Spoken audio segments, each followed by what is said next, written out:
Assalamualaikum warahmatullahi wabarakatuh. Perkenalkan, nama saya Risnawati, NIM 2109308100067, Prodi Manajemen. Saya berasal dari Sekolah Tinggi Ilmu Ekonomi Makassar Maju. Oke teman-teman, sebelum kita membahas beberapa materi tentang etika bisnis, jangan lupa like, comment, share, dan subscribe di YouTube channel INA.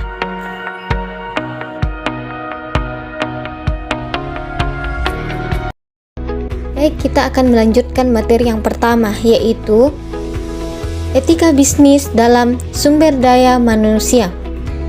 Yang pertama, pengertian sumber daya manusia. Pada umumnya ada 3 macam pengertian maupun definisi dari sumber daya manusia atau SDM, yaitu yang pertama, sumber daya manusia adalah manusia yang bekerja di lingkungan suatu organisasi disebut personil, tenaga kerja, pekerja, atau karyawan.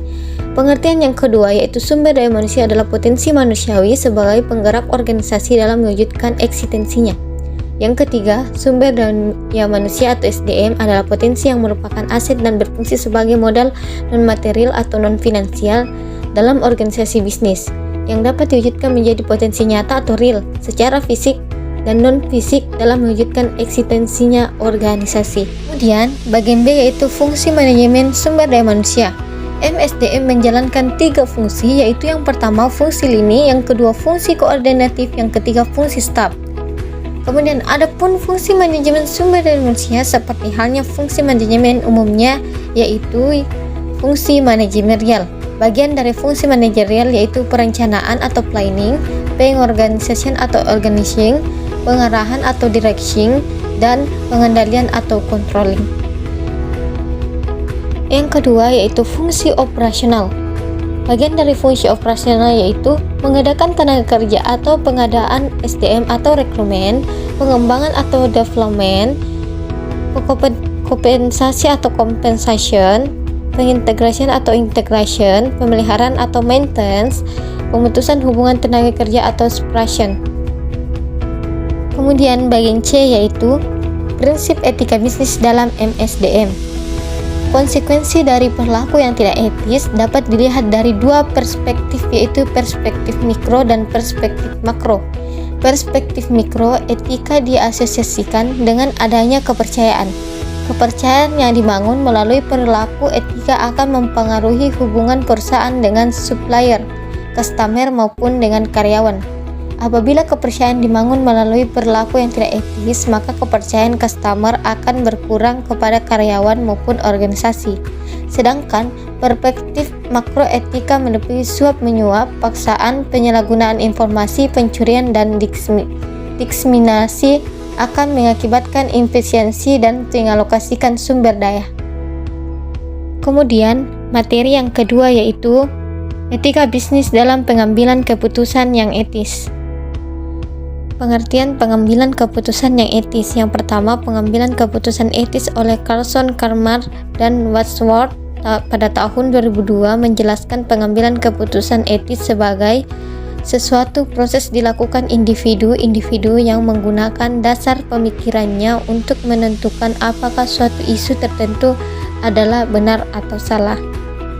Kemudian faktor-faktor yang mempengaruhi pengambilan keputusan yang etis yaitu perkembangan moral. Fase ini adalah fase yang mengevaluasi kemampuan seseorang untuk menilai apakah ia benar secara moral. Semakin besar perkembangan moral seseorang, maka semakin sedikit akan tergantung pada pengaruh luar, sehingga lebih cenderung berperilaku etis. Kemudian langkah-langkah pengambilan keputusan yang etis ada 4, yaitu menentukan fakta, mempertimbangkan alternatif yang tersedia, mengidentifikasi pemangku kepentingan, dan melihat situasi dari perspektif mereka. Yang keempat, memikirkan tentang bagaimana suatu keputusan dapat mempengaruhi para pemangku kepentingan, membandingkan dan mempertimbangkan alternatif berdasarkan membuat keputusan. Efek dari integritas dan karakter pribadi, konsekuensinya, kewajiban, prinsip, dan hak. Kemudian materi yang ketiga yaitu etika bisnis dalam perkembangan teknologi informasi.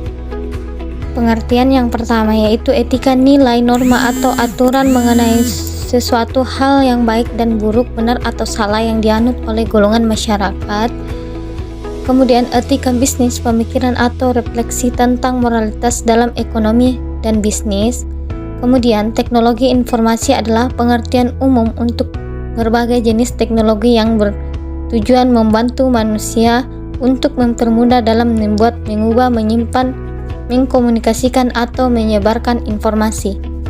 Masalah etika dalam sistem informasi ada 4, yaitu privasi menyangkut hak individu untuk mempertahankan informasi pribadi dari pengaksesan oleh orang lain yang memang tidak diberi izin untuk melakukannya. Yang kedua yaitu properti, perlindungan terhadap hak properti yang sedang digalakkan saat ini, yaitu dikenal dengan sebutan haki. Kemudian akurasi terhadap informasi merupakan faktor yang harus dipenuhi oleh sebuah sistem informasi. Kemudian akses, fokus dari masalah akses adalah pada penyediaan akses untuk semua kalangan.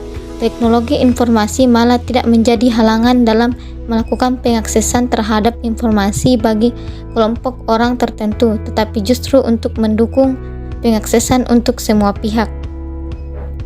Jenis etika yang ada dalam teknologi informasi yaitu yang pertama, kode etik seorang profesional teknologi informasi atau TI.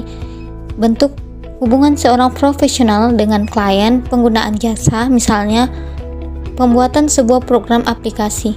Seorang profesional tidak dapat membuat program semaunya. Ada beberapa hal yang harus ia perhatikan, seperti untuk apa program tersebut nantinya digunakan oleh kliennya. Ia dapat menjamin keamanan atau security sistem kerja program aplikasi tersebut dari pihak-pihak yang dapat mengacaukan sistem kerjanya, misalnya hacker, script cyber teroris, spam, dan lain-lain.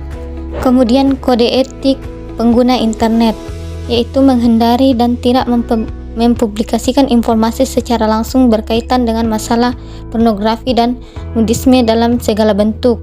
Yang kedua, menghindari dan tidak mempublikasikan informasi yang memiliki tendensi penyinggungan secara langsung dan negatif masalah suku, agama, dan ras, sara, termasuk di dalamnya usaha penghinaan, pelecehan, pendiskreditasian, penyiksaan, serta segala bentuk pelanggaran hak atas perseorangan, kelompok, lembaga, institusi, lain-lain. Tidak menampilkan segala bentuk eksploitasi terhadap anak-anak di bawah umur. Kemudian, bila mempergunakan skrip, program tulisan, gambar, foto, animasi suara, atau bentuk materi dan informasi lainnya yang bukan hal karya sendiri, harus mencantumkan identitas sumber dan pemilik hak cipta bila ada, dan bersedia untuk melakukan penjemputan bila ada yang melakukan keberatan, serta bertanggung jawab atas segala konsekuensi yang mungkin timbul karenanya.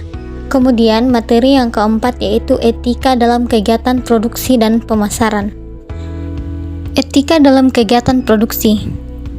Bagian pertama, pengertian etika produksi dan etika pemasaran. Etika produksi adalah seperangkat prinsip-prinsip dan nilai-nilai yang menegaskan tentang benar dan salahnya hal-hal yang dilakukan dalam proses produksi atau dalam proses penambahan nilai guna barang. Pemasaran merupakan kegiatan mempromosikan dan menyampaikan barang atau jasa ke para konsumennya. Philip Kotler tahun 2003. Tujuan produksi antara lain memperbanyak jumlah barang dan jasa, menghasilkan barang dan jasa yang berkualitas tinggi, mengganti barang yang rusak atau habis, memenuhi pasar dalam negeri untuk perusahaan dan rumah tangga, memenuhi pasar internasional, meningkatkan kemakmuran. Pentingnya menerapkan etika dalam manajemen produksi. Etika bisnis memberikan banyak manfaat positif dalam jangka waktu pendek dan panjang bagi perusahaan. Kalau Anda sudah terbiasa menerapkan etika dalam keseharian, tertentu tidak sulit untuk menerapkan dalam berbisnis. Kuncinya adalah jangan sampai kegiatan bisnis Anda mengganggu kegiatan bisnis lain. Kemudian bagian A yaitu etika dalam produksi barang dan jasa. Kegiatan produksi berarti membuat nilai manfaat atas sesuatu barang atau jasa.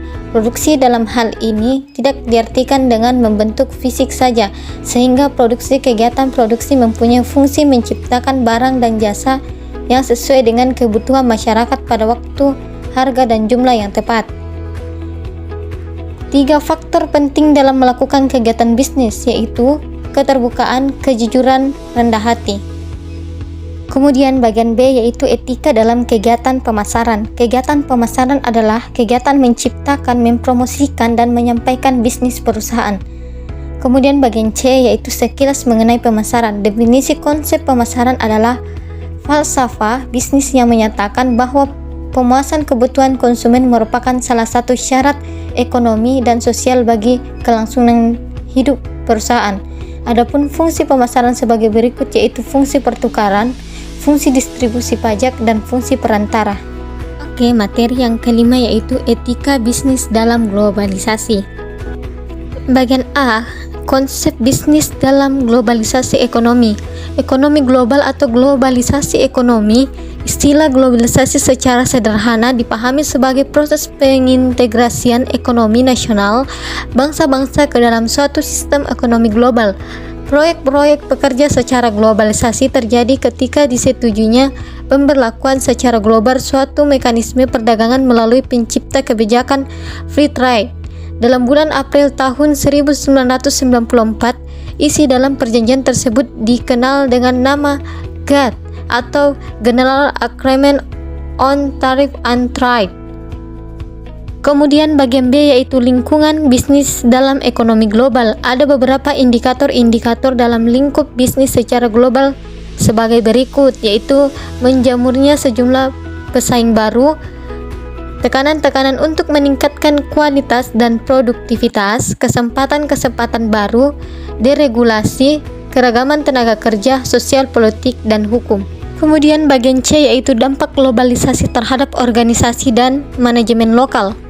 Mampukah Indonesia tidak ikut dalam proses globalisasi? Walaupun bisa menolak, namun tidaklah mudah karena globalisasi merupakan sebuah kenyataan yang tidak bisa dihindari. Apalagi negara kita sudah terlibat utang dan masih memerlukan pinjaman dari negara-negara yang notabene tergabung dalam WTO, di mana kita juga menjadi anggotanya. Kemudian materi yang keenam yaitu etika bisnis dalam manajemen dan akuntansi.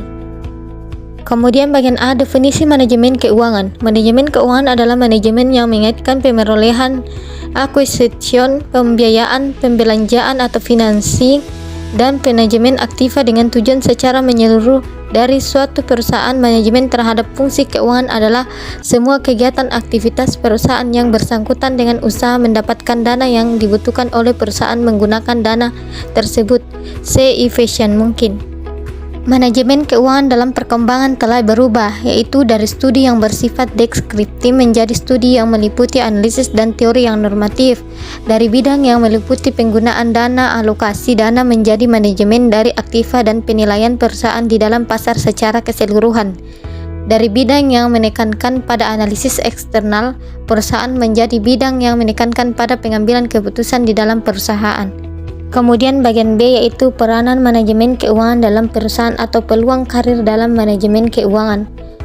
Bertanggung jawab terhadap tingkah keputusan pokok manajemen keuangan, memperoleh acquisition, membiayai pembelajaran finansi dan manajemen aktiva secara efisien, meningkatkan pertumbuhan secara ekonomi sehingga kesejahteraan masyarakat meningkat, menghadapi tantangan dalam mengelola aktiva secara efisien dalam perubahan yang terjadi pada persaingan antara perusahaan, perekonomian dunia yang tidak menentu, perubahan teknologi dan tingkat inflasi dan bunga yang berfluktuasi. Kemudian bagian C yaitu fungsi-fungsi manajemen keuangan. Adapun fungsi-fungsi dari manajemen keuangan adalah sebagai berikut: fungsi penggunaan dana, keputusan investasi, capital budget, implementation, pembelanjaan aktif, bagaimana menggunakan dana secara efisien, alokasi ke aktiva real. Yang kedua yaitu fungsi mendapatkan dana atau raising decision, option of fund, keputusan pembelanjaan, financing decision, pembelanjaan pasif, bagaimana memperoleh dana yang paling efisien atau murah, tercermin di neraca sisi pasifa. Oke teman-teman, itulah tadi beberapa materi dari etika bisnis. Jangan lupa pelajari materi tersebut. Oke, terima kasih. Thank you. Assalamualaikum warahmatullahi wabarakatuh.